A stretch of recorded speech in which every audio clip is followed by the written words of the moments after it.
I first met Joris when I was doing the overland trek in Tasmania. It was awful weather. I fell over in the mud. My backpack just tipped me over. And there I was sitting in the mud thinking, why did I come on this walk?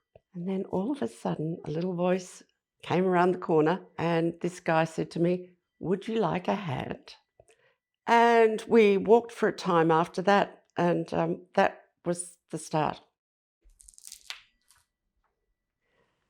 I think when I first met Joris, I thought, here is somebody exotic. He was exotic to me because he was European. He was an artist, a sculptor, and he was also living an alternative lifestyle to me. The emphasis of his life was sort of on sex, drugs, art, creativity. I was into the much more disciplined life of the corporate world, and I wanted to incorporate some of these elements into my life. I was living in Sydney and Joris was living in Tassie, and so I flew down there here and there, and there's a few photos in here of me on this little holiday with Joris. I look at these photos and I think, oh my God, I look like I was in love. Or I look at them and think, oh, was I a little bit high? So it was one or the other, but I have put a picture in here of two ducks sailing as a little couple. Clearly, I was in that kind of lovey-dovey kind of mood. And these photos really bring a smile to my face, just as I had a smile on my face during that particular holiday.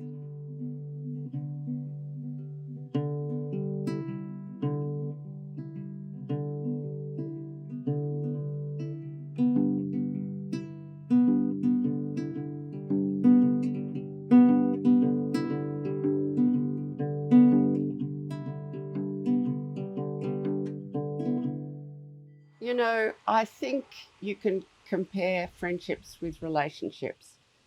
There's a saying I find really telling. It's this: you have friends for a season, friends for a reason, and you have friends for life. I'd say Joris was a boyfriend for a reason and perhaps a season or two, but we were never going to be together for life, that's for sure, although we did keep in touch for quite a long time. I'm not sure whether I'm usual or unusual, but connections are really important to me. If you look around my home, you'll see objects everywhere. A lot of the things around me have a connection to a person.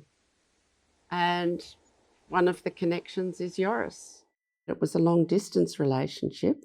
Day to day life with someone is a completely different ball game to being on a holiday with them. I'd been very attracted by his differences, but ultimately it was those differences that made the breakup inevitable. Joris died when he was 67 in 2017.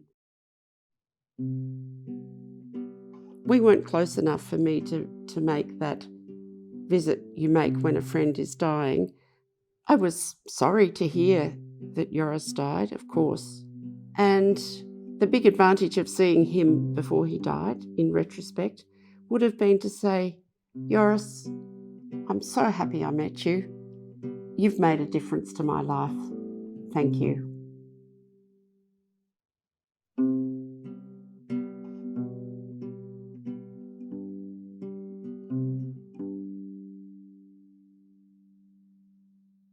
But there are many, many other connections that have really had a beautiful effect on my life, and many of them exist. I hope there'll be many more. And I don't believe in this old adage about it gets harder to make friends as you get older, because I plan to keep on making new connections and new friends all my life.